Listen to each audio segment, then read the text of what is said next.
এই আদেশের মর্যাদা কী হবে, এই আদেশের বৈধতা কী হবে, সেটা জুডিশিয়ারি বলতে পারবে, বিচার বিভাগ বলতে পারবে। আমি এর বেশি এখন বলতে চাই না। এই বিষয়ে আমি গত কয়েকদিন আগেও কথা বলেছি। অর্থাৎ এটার আইনি বৈধতা কতটুকু আছে সেটা নিয়ে এখনো প্রশ্ন আছে। যদি এটা সাধারণ প্রজ্ঞাপন হতো, গেজেট নোটিফিকেশন হতো, সেই বিষয়ে আমি বক্তব্যটা উত্থাপন করতাম না। এটা গেল আইনের বিষয়ে।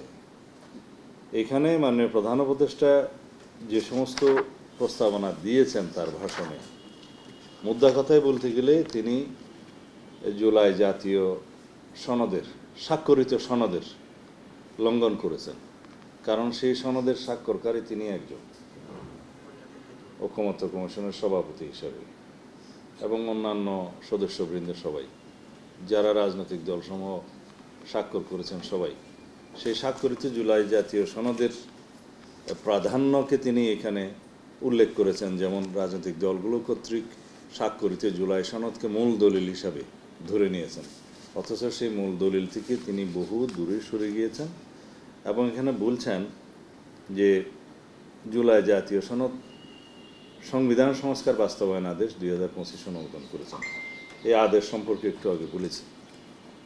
2, সনদের সংবিধান বিষয়ক সংস্কার প্রস্তাবনার উপরে গণভোট অনুষ্ঠান, এটুকু ঠিক আছে।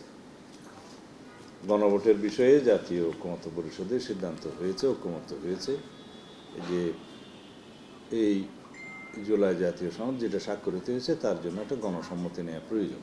সেই জন্য পরবর্তী সময়ে সংবিধান সংস্কার পরিষদ গঠনের সিদ্ধান্ত তিনি আজকে এটা নতুনভাবে এখানে আরোপ করলেন।